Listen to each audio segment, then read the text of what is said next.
Welcome again. In last video we discussed about the growth of microorganism. In this video we can get information about the useful microorganisms. नमस्कार मित्रांनो, या video session मध्ये आपलं पुन्हा एकदा स्वागत. मागच्या भागामध्ये आपण सूक्ष्मजीवांची वाढ याविषयी माहिती घेतली होती. या व्हिडिओमध्ये आपण उपयुक्त सूक्ष्मजीवांबद्दल माहिती घेणार आहोत. We know that a number of microorganisms are present around us, and some of the microorganisms are useful to us or all living things, or some of the microorganisms are harmful to us. Which type of microorganisms are useful to us? Get the information about that. For this, here are some activities are given here. So the first activity is take two earthen pots half filled with soil and mark them A and B. Mix some waste material like garden waste, dung, fruit peels, vegetables, stalks, paper scrap, etc. with the soil in the pot A, and mix the things like pieces of glass, scrap metal, plastic bags, etc. with the soil in the pot B. Keep both the pots at the same spot in the garden and observe them after 3 or 4 weeks. विद्यार्थी मित्रांनो, ह्या उपयुक्त सूक्ष्मजीवांविषयी माहिती घेण्यासाठी या ठिकाणी आपल्याला एक कृती करायला सांगितलेली आहे.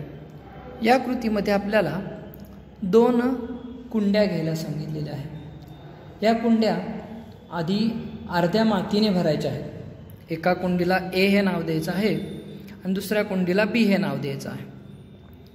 ए कुंडीमध्ये आपण बागेतली जो पालापाचोळा आहे तो बागेतला पालापाचोळा, शेण, फळांच्या साली, त्याचप्रमाणे भाज्यांची देठं, कागदाचे तुकडे असा सगळा जो कचरा आहे तो ए या कुंडीमध्ये घालायचा आहे. आणि बी या कुंडीमध्ये काचेचे तुकडे, त्यानंतर धातूच्या तुटलेल्या वस्तू, प्लॅस्टिकच्या पिशव्या, ह्या सगळं बी या कुंडीमध्ये घालून ठेवायचे. आणि या दोन्ही कुंड्या बागेमध्ये कुठेतरी एकाच ठिकाणी ठेवायच्या आहेत आणि त्यांचं 3-4 आठवड्यांनी निरीक्षण आपल्याला करायचं आहे. आता हे निरीक्षण केल्यानंतर तुम्हाला काय दिसेल? What you observe after 3 or 4 weeks by observing the 2 earthen plots. After observing the earthen pots after 3 or 4 weeks, we can see that the garbage we can fill in the earthen pot A will be disappear, and the garbage we can put in the earthen pot B remains unchanged. Why this happen? हे का घडलं असावं? विद्यार्थी मित्रांनो, आपण 3-4 आठवड्यानंतर या दोन्ही कुंड्यांचं निरीक्षण केल्यानंतर आपल्याला असं लक्षात येतं की ए कुंडीमधला जो कचरा आहे तो अदृश्य झालेला आहे किंवा त्याच्या जागी आपल्याला दुसरा पदार्थ तयार झालेला दिसतो, परंतु बी कुंडीमधला जो कचरा आहे तो तसाच राहिलेला आपल्याला दिसून येतो. तर ह्याचं कारण काय आहे? तर पहा, microbes present in the soil, dung etcetera decomposes the garbage to obtain the food material.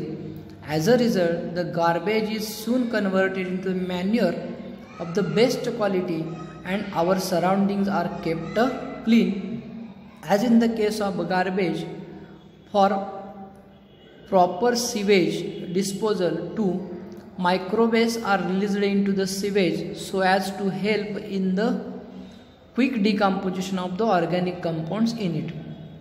विद्यार्थी मित्रांनो, तर या ठिकाणी ए या कुंडीतला जो कचरा आहे तो आपल्याला नाहीसा झालेला दिसतो. कारण का? या मातीमध्ये असणारे जे सूक्ष्मजीव आहेत आणि ह्या शेणामध्ये असणारे, मातीमध्ये असणारे सूक्ष्मजीव आहेत, हे सूक्ष्मजीव अन्न मिळवण्यासाठी त्याच्यामध्ये जो आपण कचरा टाकलेला आहे म्हणजे फळांच्या साली असतील, भाज्यांची देठं असतील, शेण असेल, कागदाचे तुकडे असतील, हा जो कचरा आहे या कचऱ्याचं काय करतात ते विघटन करतात, डिकम्पोजिशन करतात आणि स्वतःची अन्नाची गरज भागवतात आणि त्यामुळं ह्या कचऱ्याचं रूपांतर चांगल्या खतामध्ये आपल्याला झालेलं दिसून येतं आणि अशा पद्धतीनं परिसराची स्वच्छताही राखली जाते. या कचऱ्याप्रमाणेच सांडपाण्यामध्ये सुद्धा आपल्याला योग्य व्यवस्थापन करता येतं. या सांडपाण्यामध्ये जे ऑर्गॅनिक सबस्टन्स आहेत, जे कार्बनी पदार्थ आहेत, ते लवकर कुजावे यासाठी त्याच्यामध्ये आपण सूक्ष्मजीव सोडू शकतो आणि या सूक्ष्मजीव सोडून त्याचंही डिकम्पोजिशन, या ऑर्गॅनिक कंपाऊंडचं डिकम्पोजिशन आपण वेगाने करून ते पाणीही स्वच्छ आपल्याला करता येऊ शकतं. Then here use your brain power. जरा डोकं चालवा. Why should dry and wet waste to be collected separately. पहा विद्यार्थी मित्रांनो, या ठिकाणी आपल्याला प्रश्न विचारलेला आहे, ओला कचरा व सुका कचरा आपण वेगवेगळा का जमा करावा. तर प्रथम आपल्याला dry waste and wet waste यामधला फरक कळला पाहिजे. ड्राय वेस्ट कशाला म्हणायचं आणि वेट वेस्ट कशाला म्हणायचं. तर ड्राय वेस्टमध्ये काचेच्या बाटल्यांचे तुकडे, प्लास्टिकच्या बाटल्या, लोखंडाचे, धातूचे तुकडे यासारखा जो कचरा आहे याला आपण ड्राय वेस्ट म्हणतो. आणि वेट वेस्ट या कचऱ्यामध्ये भाज्यांचं साली असतील, फळांच्या साली असतील, भाज्यांचा पालापाचोळा असेल या किंवा राहिलेलं शिळं अन्न असेल, यासारखे जे पदार्थ आहेत या पदार्थांना आपण वेट वेस्ट या कॅटेगरीमध्ये मोजतो. आता हे दोन्ही एकत्र गोळा करताना वेगवेगळे गोळा जर केले तर त्याचा फायदा आपल्याला या पदार्थांचं जे वेट वेस्ट आहे, म्हणजे जो ओला कचरा आहे, या ओल्या कचऱ्याचं रूपांतर आपण चांगल्या खतामध्ये करू शकतो आणि त्याचा उपयोग शेतामध्ये किंवा त्याचप्रमाणे एनर्जी प्रोडक्शनसाठी सुद्धा करता येऊ शकतो. Then the next point is can you tell. तुम्ही काही सांगा पाहू. Observe the roots of the pea, bean and fenugreek plants. What could be the function of the nodules on their roots. तर या ठिकाणी मेथी, वाटाणा, घेवडा यासारखी जी रोपं आहेत यांच्या जर मुळांचं निरीक्षण केलं तर या मुळांवर आपल्याला छोट्या प्रकारच्या गाठी दिसून येतात आणि ह्या गाठींचं काम काय असतं असा प्रश्न आपल्याला या ठिकाणी विचारलेला आहे. तर ह्या गाठींवर काय असतं पहा. We have seen that the some micro organism present in the soil and those in the root nodules of the leguminous plants convert the atmospheric nitrogen into its compounds. असे हे जे मेथी, वाटाणा, घेवडा यासारखे जी रोपं आहेत, वनस्पती आहेत, यांच्या मुळावर असणारे जे गाठी आहेत या गाठींमध्ये किंवा या तिथल्या मातीमध्ये काही विशिष्ट प्रकारचे सूक्ष्मजीव असतात. हे सूक्ष्मजीव हवेतला जो नायट्रोजन आहे या नायट्रोजनचं रूपांतर नायट्रोजनयुक्त संयुगामध्ये करतात आणि हे नायट्रोजनयुक्त संयुग ह्या वनस्पती काय करतात, मातीमधून शोषून घेतात.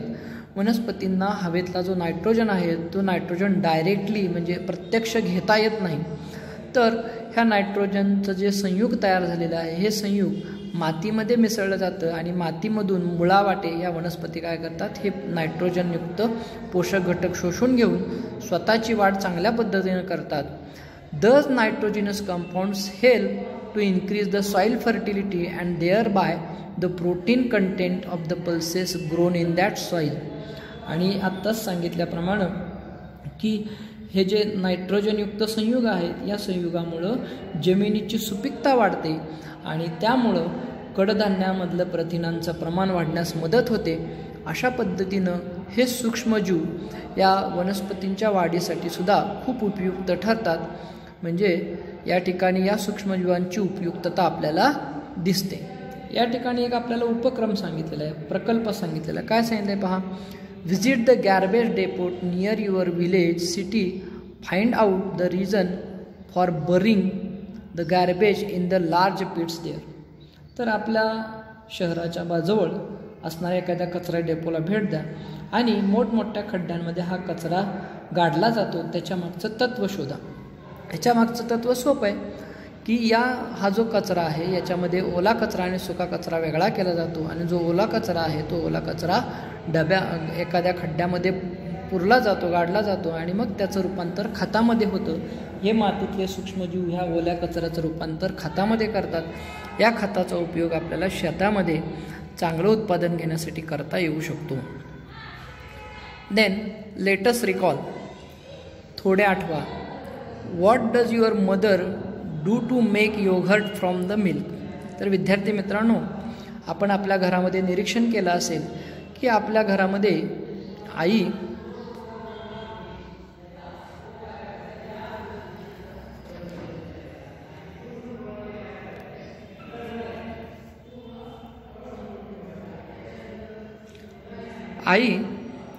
दुधापासून दही तयार करते. आता हे दुधापासून दही कसं तयार होतं हे आपल्या सगळ्यांना माहिती आहे की या दुधाच्या साईमध्ये आई काय करते, थोडंसं विरजण टाकते आणि ह्या विरजण टाकल्यानंतर त्या दुधाचं त्या साईचं रूपांतर दह्यामध्ये होताना दिसतं. आता ह्या विरजण टाकल्यामुळं काय होतं पहा, if a few drop of yoghurt or buttermilk are mixed with lukewarm milk and it is kept at the temperature for 8 to 10 hours, microbes present in the drop of yogurt quickly multiply and the milk gets converted into yogurt.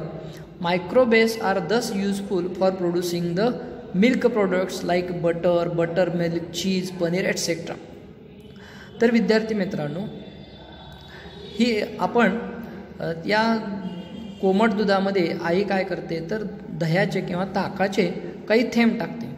या थेंबामध्ये काय असतात तर असे लहान उपयुक्त असे सूक्ष्मजीव असतात.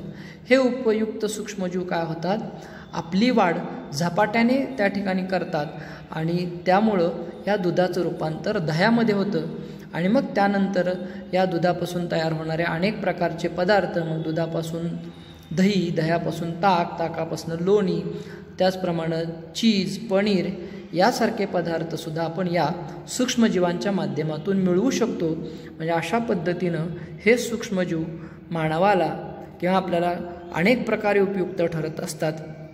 राहिलेला जो काही भाग आहे तो आपण पुढच्या व्हिडिओमध्ये पाहणार आहोत. Hello friend, welcome again. In last video, we discussed about how the microorganisms are useful to us. In this process, we can see a few use of this microorganism. Now, in this video, we discuss about the process of fermentation, which gives rise to produce a different type of the food products in our daily life. तर मित्रांनो, मागच्या भागामध्ये आपण या सूक्ष्मजीवांच्या उपयुक्ततेबद्दल किंवा आपल्याला उपयुक्त असणारे सूक्ष्मजीव कोणते आहेत, त्यांचा आपल्याला उपयोग काय होतो याबद्दल माहिती घेत होतो. आणि त्याच माध्यमातून आता आपण ही जी पुढची प्रक्रिया पाहणार आहोत की ज्याला आपण किण्वन प्रक्रिया, इंग्रजीमध्ये त्याला फर्मंटेशन असं म्हणतात, की या फर्मंटेशन या किण्वन प्रक्रियेचा उपयोग आपल्या दैनंदिन जीवनामध्ये आपल्याला आवडणारे विविध पदार्थ बनवण्यासाठी केला जातो. By this fermentation process we can make a yogurt from milk, then producing alcohol from the food grains and fruits, bread from flour, as well as the production of acetic acid, citric acid, lactic acid, vitamins, antibiotics, like cakes, number of or idli, dosa, dhokla. So by this fermentation process we can make a different type of the food products in our daily life.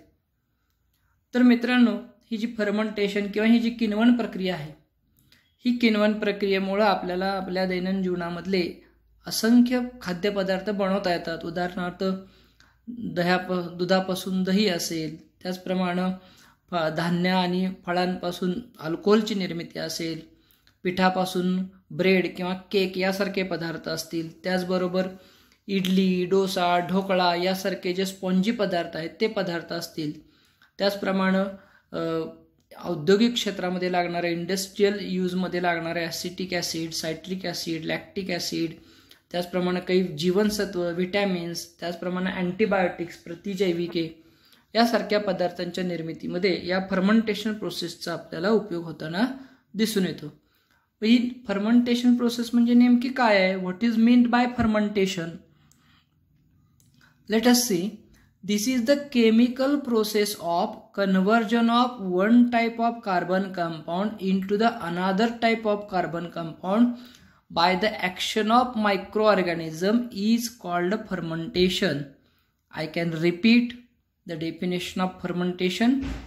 Fermentation is the chemical process of conversion of one type of carbon compound into another type of carbon compound by the action of microorganism is called fermentation. तर पहा विद्यार्थी मित्रांनो, या किण्वन प्रक्रियेची व्याख्या काय आहे? तर सूक्ष्मजीवांच्या क्रियेमुळे काही कार्बनी पदार्थांचे दुसऱ्या कार्बनी पदार्थामध्ये रूपांतर होण्याची जी रासायनिक प्रक्रिया आहे त्या प्रक्रियेला आपण किण्वन प्रक्रिया असं म्हणतो. दुसऱ्या भाषेमध्ये त्याला आंबवणे किंवा कुजणे असं सुद्धा म्हटलं जातं. आता ह्या रासायनिक प्रोसेसमध्ये, या रासायनिक प्रक्रियेमध्ये काय होतं पहा. Heat is generated in this process and carbon dioxide and some other gases are released. These gases causes an increase in the volume. For example, bread dough and idli batter are seen to the rise.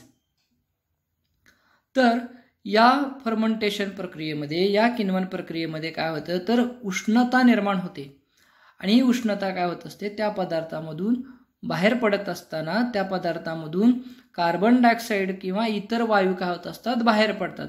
आणि हे वायू बाहेर पडत असताना काय होतं, ते जे पीठ आहे किंवा तो जो पदार्थ आहे त्या पदार्थाचं जे आकारमान आहे त्या आकारमानामध्ये काय होत असते, वाढ होत असते. उदाहरणार्थ आपण घरामध्ये इडली किंवा डोश्याचं पीठ किंवा ढोकळ्याचं पीठ आपण भिजवलं असेल तर ते भिजवल्यानंतर काय होतं की काही वेळानंतर ते फुगल्यासारखं दिसतं.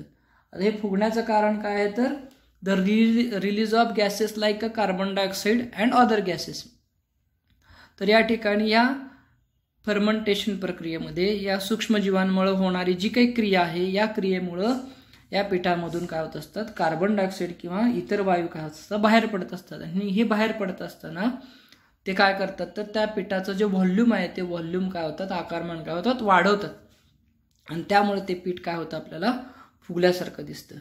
By using this fermentation process we can making a yogurt from milk, producing alcohol from grains and fruits, bread or cake from flour, as well as in the production of acetic acid, citric acid, lactic acid, vitamins, antibiotics, etc.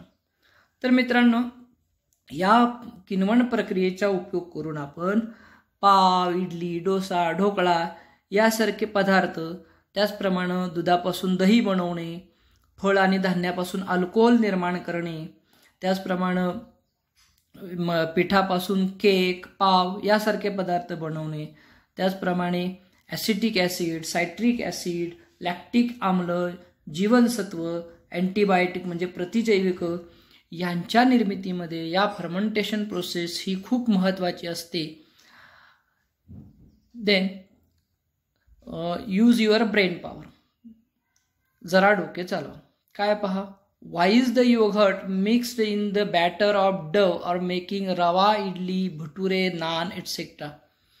तर आत्ताच या ठिकाणी आपण सांगितलं की रवा, इडली, भटुरे, नान यामध्ये दही का घालतात तर हे या पदार्थांना काय होत असते की जाळी सुटत असते आणि हे पदार्थ हलके हलके लागत असतात. त्यामुळे या ठिकाणी त्यांना जाळी सुटण्यासाठी, ते हलके होण्यासाठी यामध्ये आपण हे दही घालतो. कारण दह्यामध्ये काय असतात, हे सूक्ष्मजीव असतात की जे सूक्ष्मजीव या ठिकाणी फर्मेंटेशनची किण्वन प्रक्रिया पार पाडतात. How do the preparation like yogurt, idli, dosa become easy to digest. आता दही, इडली, डोसा हे पदार्थ पचण्यास हलके का बनतात तर याचंही कारण विद्यार्थी मित्रांनो काय आहे तर हे मायक्रो ऑर्गॅनिझम्स आहे. There are some microorganisms present in our intestines also. Thus microorganisms helps to digest the substances that we eat in everyday life. So by eating those substances like a idli dosa, those microorganisms are also enter in our stomach and intestine, and they are help to digest the substances or digest the food that we eat in everyday life. If microbes are allowed to grow in batter, dough, fruit juices, etc., they break down the substances, producing the new compound. As they grow and multiply in them, this microbial process is used in the production of the various common foodstuffs. तर या ठिकाणी मित्रांनो की धान्याची पिठे, फळांचे रस यामध्ये जर का आपण सूक्ष्मजीवांना वाढू दिलं तर ते काय करतात, स्वतःची वाढ व पुनरुत्पादन करतात आणि हे सूक्ष्मजीव पदार्थाचं अपघटन करतात व नवीन रसायनांची निर्मिती होते. आणि ह्या गुणधर्मामुळं आपण या रोजच्या वापरातील अनेक पदार्थांमध्ये सूक्ष्मजीवांच्या मदतीने बनवले जातात. उदाहरणार्थ मी सांगितलं की तुम्हाला इडली असेल, डोसा असेल, ढोकळा असेल, भटुरे असतील, नान असेल, विविध प्रकारचे केक असतील, ह्या सगळ्या प्रोसेसमध्ये या सूक्ष्मजीवांचं खूप महत्त्वाचं काम असतं. आणि अशा पद्धतीनं ही सूक्ष्मजीव आपल्याला काय होत असतात, उपयोगी पडत असतात. Books, my friends. Here the one question is asked to us, who discovered the process of fermentation? तर या ठिकाणी आपल्याला एक प्रश्न विचारलेला आहे की किण्वन प्रक्रियेचा शोध कोणी लावलेला. तर या ठिकाणी विद्यार्थी मित्रांनो, Louis Pasteur is the name of the scientist who discovered the process of fermentation. तर या प्रश्नाचं उत्तर लुईस पाश्चर हे या शास्त्रज्ञाचं नाव आहे की ज्या शास्त्रज्ञानं ही फर्मेंटेशन म्हणजे किण्वन प्रक्रिया शोधून काढलेली आहे. Sometimes when you are ill, the doctor prescribes capsules or injection of medicines like penicillin. Those type of the medicine destroy the pathogens and retard their growth. They are called antibiotics. Antibiotics are produced with the help of the specific microbes. विद्यार्थी मित्रांनो, बऱ्याच वेळेला आपण ज्यावेळी आजारी पडतो आणि डॉक्टरकडे जातो त्यावेळी डॉक्टर आपल्याला काही गोळ्या किंवा काही इंजेक्शन्स आपल्याला औषध म्हणून देत असतात. उदाहरणार्थ पेनिसिलिन सारखं इंजेक्शन असेल तर विद्यार्थी मित्रांनो ही औषधं काय करतात तर त्या शरीरामध्ये जे रोगजंतू पसरलेले आहेत त्या रोगजंतूचा नाश करतात व त्यांची वाढ रोखतात. आणि अशा त्या जंतूंचा नाश करणाऱ्या आणि त्यांची वाढ खुंटवणारे जी औषधं आहेत त्यांना आपण प्रतिजैविके किंवा अँटीबायोटिक्स असं म्हणतो. आणि अँटीबायोटिक्सच्या निर्मितीमध्ये सुद्धा हे सूक्ष्मजीव खूप महत्त्वाचं काम करत असतात. Diseases like tuberculosis, typhoid, cholera etcetera which are were previously considered incurable have now come under a control because of the antibiotics.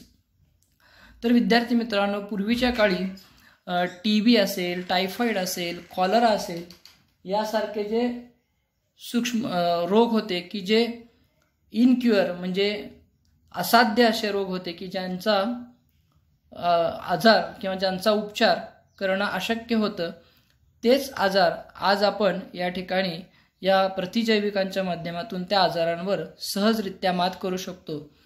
Domestic animals too can be protected from the various diseases by mixing antibiotics with their food.